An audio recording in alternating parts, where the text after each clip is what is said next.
नमस्कार.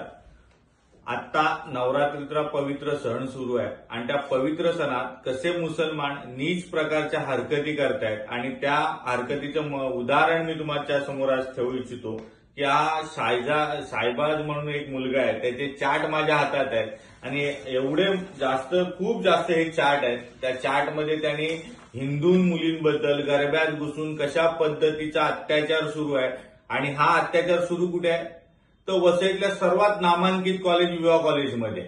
त्यामुळे ह्या अत्याचाराला कोण पाठीशी घालतंय आणि कशा पद्धतीचे अत्याचार आहेत हा त्याचा फोटो आहे आणि त्या फोटोमध्ये लॅबचा उल्लेख आहे आणि त्या लॅबवर मुलीवर कसा अत्याचार केला असा हा तो चार्टमध्ये स्वतः म्हणतोय. आणि माझी विनंती आहे या सर्व संदर्भात आयोजकांवर अशा लोकांवर तात्काळ कारवाई करावी. अजून चार्टमध्ये तो असंही म्हणतोय की पासच तो स्वतः वाटतोय. जर मुसलमान पास वाटत असतील हिंदू गरब्यांचे हिंदू सणांवरती, मग तो केवढ्या मोठ्या प्रमाणात जर हा अत्याचार होत असेल आणि असे चार्ट बाहेर येत आहेत. माझी विनंती आहे डीसीपी साहेबांना की अशांवर तात्काळ गुन्हे दाखल करा. आम्ही स्वतः हिंदू धर्माचे काही लोक ह्या सगळ्या गरब्यात फिरणार आहोत आणि जिथे जिथे असे नीच मुसलमान दिसतील त्यांना तिथे तिथे ठोकणार आहोत. सर्व आयोजकांना वसई तालुक्यातली विनंती आहे की तात्काळ असे लोक जिथे जिथे तुमच्या गरब्यात असतील तुम्ही लगेच पोलीस प्रशासनाला कळवा आणि त्यांच्यावर कारवाई करायला लावा. मूर्ख ह्यांच्या एवढी जगात कुठे बघायला नाही मिळणार. पहिली गोष्ट, तो विवा कॉलेजचा काही संबंध नाही. आपल्या ग्राउंडवर गुजराती मित्रमंडळ आणि U238 अशी विद्यार्थ्यांची एक संघटना आहे. ते मिळून गरबा करतायत आणि मला वाटते कोणतंही हिंदी गाणं न वाजवता पारंपरिक गुजराती किंवा मराठी देवाची गाणी ह्याच्यावर तो गरबा चालतो. एक. नंबर 2, तिकडे टीव्ही कॅमेरे लागलेले आहेत.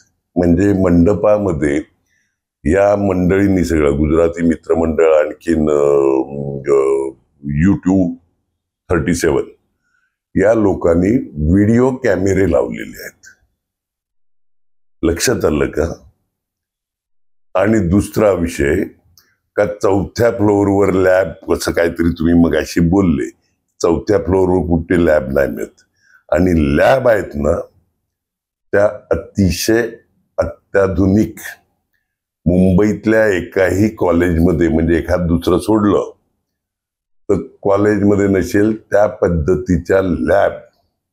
तिकडे कॅमेरे, कॉलेजमध्ये कॅमेरे, हे सगळं आहे. या ज्या गाढवानी आरोप केलेत त्या गाढवानी येऊन पहिला कॉलेज बघावं. मुस्लिम मुलांच्या नावाने त्यांना तो आरोप केला. ज्यांचं चॅटिंग एक मिनिट मुस्लिम मुलं किंवा कोणत्या धर्माची मुलं गरब्यामध्ये येणार त्यांचे काय कपडे काढून बघायचे का कोण आहेत ते, कोण येते कोण, आणि असं कोणत्या ह्याच्यात लिहिलंय धर्मात? कोणत्या ह्याच्यात लिहिलं का मुस्लिमांनी येऊ नये, कॅथलिकांनी येऊ नये, दलितांनी येऊ नये, बौद्धांनी असं लिहिलंय का कुठे? गरबा सगळ्यांकरता असतो तो. म्हणजे ही पद्धतच नवीन आला आता का इकडे अमुकांना यायचं. अरे ईदला आम्ही त्यांच्याकडे जेवायला जातो, दिवाळीला ते आमच्याकडे येतात. हे म्हणजे काय अख्खं वाटूनच टाकलंय. आणि मुस्लिम मुलं म्हणजे काय? शेवटी ऍडमिशन युनिव्हर्सिटी पाठवते, बोर्ड पाठवते. 10वी पास झालेल्यांची बोर्ड पाठवते, 11वीची ऍडमिशन, 13वीची ऍडमिशन युनिव्हर्सिटी पाठवते. जी युनिव्हर्सिटी पाठवते यांचं सरकार आहे. यांना काय कायदे नियम करायचे ते यांनी करावे, आम्ही ते फॉलो करू. पण त्याच्यामध्ये विवा कॉलेजचे फोटो पण टाकण्यात आलेले, हे मुद्दाम करण्यात आलेला असं. यांची लायकी तीच आहे. स्वतःनी एखादी नर्सरी चालवावी आणि मग दुसऱ्यांना. आज महाराष्ट्र नाही जगातलं सगळ्यात मोठं ज्युनियर कॉलेज आम्ही चालवतोय का? तो विद्यार्थी ऍडमिशन शिवाय राहू नये. बरोबर आहे. तिकडे एखाद दुसरा तिसरा विद्यार्थी चुकीचा वागेल. कोणत्या शाळा कॉलेजेसमध्ये सगळे विद्यार्थी सज्ज नसतात?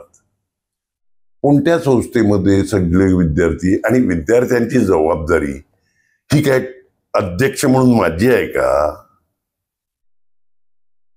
विद्यार्थ्यांची जबाबदारी त्यांच्या पालकांची आहे. आमचे शिक्षक जी काळजी घ्यायची आहे ती घेतात.